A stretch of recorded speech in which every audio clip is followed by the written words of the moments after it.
बिस्मिल्लाहिर्रहमानिर्रहीम। अस्सलाम वालेकुम नाज़रीन। चेहरे, हाथों और पाँव की सांवली रंगत निखारने का आपको बेहतरीन टोटका बताने जा रही हूँ। बेहतरीन स्किन क्लींजर बताने जा रही हूँ, जिसको आपने मेरे बताए हुए तरीके के मुताबिक तैयार करना है और फिर इस्तेमाल करना है। इंशाल्लाह आपको चंद मिनटों में ही बेहतरीन रिजल्ट्स मिल जाएंगे।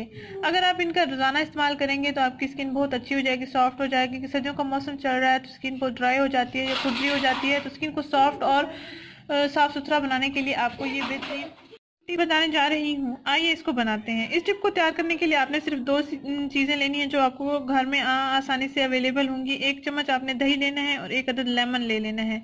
1 चम्मच दही में आपने 1 अदद लेमन का जूस ऐड कर लेना है। अच्छा सा मिक्सर तैयार करके आपने हाथों और पाँव की स्किन पर, अपने चेहरे की स्किन पर इसको अप्लाई करना है। गर्दन पर भी आप इसका अप्लाई कर सकते हैं और तकरीबन 5 से 6 मिनट तक आप इस मिक्सचर का मसाज करेंगे स्किन पर और उसके बाद आप ताज़ा पानी के साथ वॉश कर सकते हैं। इंशाल्लाह आपको बहुत अच्छे रिजल्ट्स मिलेंगे।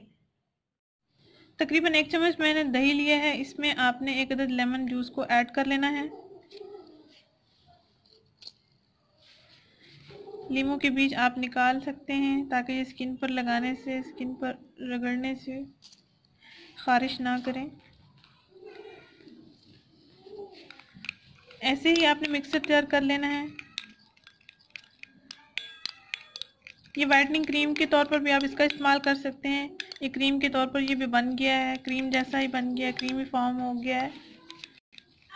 सिर्फ दही और लेमन जूस से आप अपनी स्किन को बहुत अच्छा बना सकते हैं। नाज़रीन, अगर ये वीडियो आपको पसंद आई है तो इसको लाइक करें, इस चैनल को जरूर सब्सक्राइब करें, इस वीडियो को जरूर शेयर करें। शुक्रिया, अल्लाह हाफिज़।